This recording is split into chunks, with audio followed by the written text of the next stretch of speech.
Hello बच्चों, कैसे उम्मीद करता हूँ बढ़िया होंगे। और आज की क्लास में हम लोग जवाहर नवोदय प्रवेश परीक्षा में चाल तथा दूरी के रेलगाड़ी पर संबंधित दो सवाल करेंगे इंपॉर्टेंट, और दोनों के दोनों इधर उधर से नहीं लिए गए।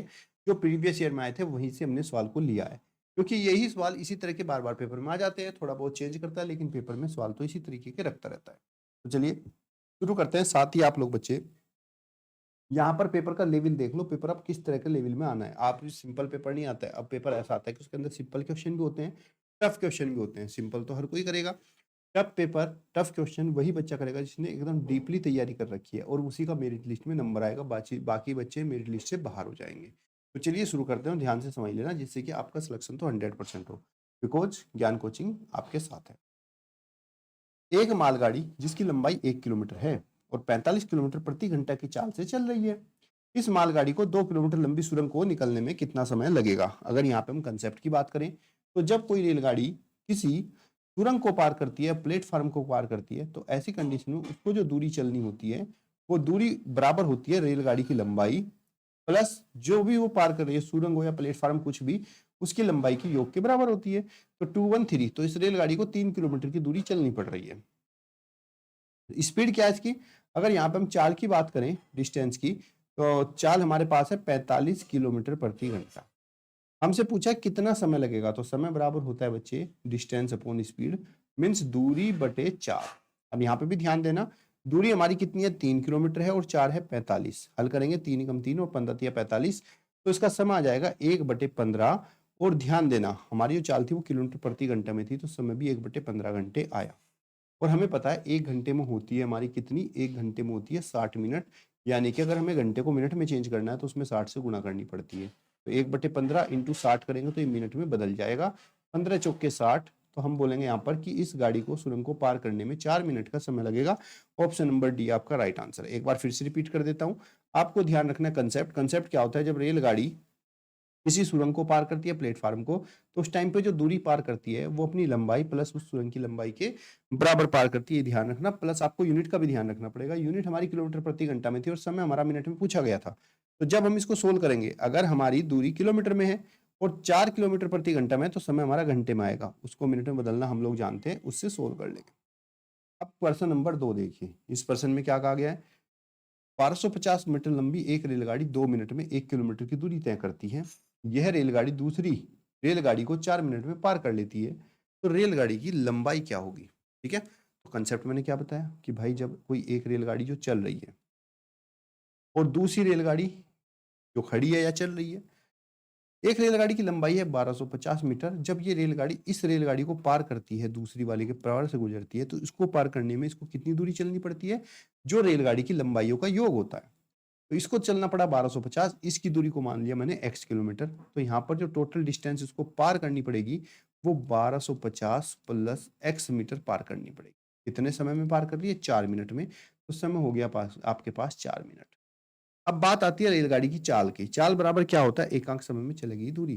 तो यहाँ पर इसने बताया कि जो रेलगाड़ी है वो 2 मिनट में 1 किलोमीटर की दूरी चल रही है। तो इसका मतलब मैं बोल सकता हूँ कि ये गाड़ी 2 मिनट में चल रही है 1 किलोमीटर। और 1 किलोमीटर में क्या होता है बच्चे, आपका 1000 मीटर होता है। यानी कि 2 मिनट में ये 1000 मीटर चल रही है।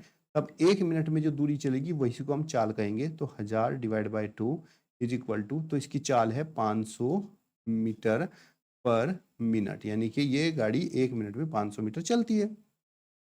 अब आपको पता है बच्चे कि दूरी बराबर क्या होता है, दूरी बराबर होता है डिस्टेंस इंटू स्पीड, यानी कि चाल गुणा समय, distance into sorry time into speed. तो दूरी यहाँ पर चल रही है कितनी है, 1250 प्लस x मीटर। समय कितना लगाया, 4 मिनट। और चाल क्या है इसकी, 1 मिनट में 500 मीटर चलती है। तो 1250 प्लस x, 500 चौका कितना हो गया आपका 2000। x इज इक्वल टू, जब हम x का मान निकालते हैं जो प्लस में होता है वो इधर आकर माइनस में हो जाएगा। तो 2000 में से माइनस कर देंगे 1250 को, हल करेंगे 0, 10 में से 5 गया 5 आपका, और इधर बचा 9, 9 में से 2 गए 7। और तो ये गाड़ी की लंबाई जो है वो 750 मीटर हो जाएगी। ऑप्शन नंबर सी आपका राइट आंसर। दोनों सवाल में हमारा एक ही जैसा कंसेप्ट यूज हुआ है कि जब कोई रेलगाड़ी किसी खड़ी हुई रेलगाड़ी या फिर प्लेटफार्म को पार करती है, तो ऐसी कंडीशन में उसको जो दूरी चलनी होती है वो दूरी अपनी लंबाई और सामने वाली रेलगाड़ी की लंबाई के योगफल के बराबर चलनी होती है। चलिए एक सिंपल क्वेश्चन करते हैं हम लोग। अब जैसे प्रश्न नंबर 3 है, सारा खेल यूनिट का है, यूनिट पर ध्यान दे लेना बच्चों। एक साइकिल सवार 18 किलोमीटर प्रति घंटा की चाल से 10 मिनट में कितने मीटर की दूरी तय करेगा? तो यहाँ पर बच्चे स्पीड दी गई है आपको 18 किलोमीटर प्रति घंटा, और यहाँ पर अगर समय की बात करें तो समय हमें 10 मिनट दिया गया है। तो बच्चे जब हमारी चाल यहाँ पर किलोमीटर प्रति घंटा में है और समय हमारा मिनट में है, तो क्यों ना समय को भी हम घंटे में बदलें, क्योंकि जो चाल के साथ यूनिट होगी वही यूनिट के साथ हम सोल्व करेंगे। तो 10 मिनट को घंटे में बदलते हैं। तो आपको पता है बच्चे, मिनट को घंटे में बदलने के लिए क्या करते हैं, 60 से भाग, क्योंकि 1 घंटे में 60 मिनट होती है। 60 से डिवाइड करेंगे तो ये आ जाएगा 1/6 घंटा। अब आपसे पूछा है 10 मिनट में कितनी दूरी तय करेगी। डिस्टेंस इज इक्वल टू होता है आपका स्पीड इंटू टाइम। स्पीड कितनी है हमारी 18 किलोमीटर प्रति घंटा, और समय हमारे पास 1/6 घंटे। हल करेंगे 36 से आपका निकल के आया 3 किलोमीटर। ध्यान देना, आपकी दूरी 3 किलोमीटर आई है। उत्तर गलत नहीं है, उत्तर सही है। आपसे क्या पूछा है, मीटर में बताओ दूरी, और ये दूरी हमारी किलोमीटर में आई है, क्योंकि 4 किलोमीटर में थी। तो आपको पता है 1 किलोमीटर बराबर होता है आपका 1000 मीटर। तो यह आ जाएगा 3 इंटू 1000 बराबर 3000 meter. Option number A right answer हो जाएगा। क्लियर बच्चे? कोई डाउट हो तो कमेंट बॉक्स में पूछ लो। आओ चलो एक क्वेश्चन और लगा लेते हैं, देखते हैं मेरे डियर स्टूडेंट्स को कितना समझ में आ रहा है। अब आप इसी प्रश्न को ले लीजिए। इसमें क्या है, 60 किलोमीटर प्रति घंटा की गति को किलोमीटर प्रति मिनट में बदलो। अब ये सवाल का मतलब क्या है, देखो हमारी जो स्पीड दी गई है 60 किलोमीटर प्रति घंटा, इसका मतलब क्या होता है, इसका मतलब ये होता है कि स्पीड जो है वो 60 किलोमीटर चल रही है गाड़ी, 60 किलोमीटर चल रही है कितने में, 1 घंटे में।